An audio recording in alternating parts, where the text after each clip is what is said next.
ইরানের সঙ্গে যুদ্ধে নেমে যেন নিজেদের সামরিক শ্রেষ্ঠত্ব হারাতে বসেছে যুক্তরাষ্ট্র। বিশ্বের বৃহত্তম সামরিক বাহিনীর এই দেশটি একের পর এক হোঁচট খাচ্ছে তেহরানের কাছে। এর মধ্যেই দেশটি নিজেদের সর্বাধুনিক প্রযুক্তির আরও ৩টি F-35 যুদ্ধবিমান হারিয়েছে আইআরজিসির হামলায়।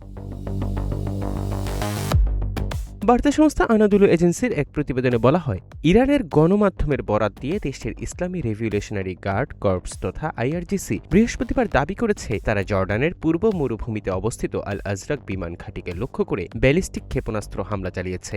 রূপায়ণ lake castle, welcome to the land of piece.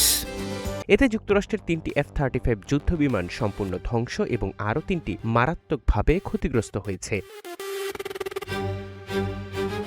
এক বিবৃতিতে আইআরজিসি জানায় তাদের অ্যারোস্পেস ফোর্স বেশ কয়েকটি ব্যালিস্টিক ক্ষেপণাস্ত্র দিয়ে আল আজরাক বিমান ঘাঁটিতে মার্কিন F-35 যুদ্ধবিমান বহনকারী ডিপ্লয়মেন্ট র্যাম্প এবং রক্ষণাবেক্ষণ হ্যাঙ্গারে আঘাত হেনেছে। ইরানের কিসম দ্বীপে দুটি আবাসিক বাড়িতে মার্কিন হামলার প্রতিক্রিয়া হিসেবে এই হামলা চালানো হয়েছে বলে তারা বর্ণনা করেছে। এই হামলায় বেশ কয়েকজন মার্কিন কর্মকর্তা এবং কারিগরি ও রক্ষণাবেক্ষণ কর্মী নিহত হয়েছেন বলে দাবি করেছে ইরান। এর আগে বৃহস্পতিবার জর্ডানের সেনাবাহিনী জানায় তারা ইরান থেকে ছুটে আসা 5টি ক্ষেপণাস্ত্র মাঝ আকাশে প্রতিহত ও ভূপাতিত করেছে, যা টানা চতুর্থ দিনের মতো এমন ঘটনার পুনরাবৃত্তি। গত বুধবার জর্ডান জানিয়েছিল তারা মঙ্গলবারে একটি ড্রোন এবং সোমবারে দুটি ড্রোন প্রতিহত করার পর বুধবার আরও 5টি ক্ষেপণাস্ত্র ভূপাতিত করেছে।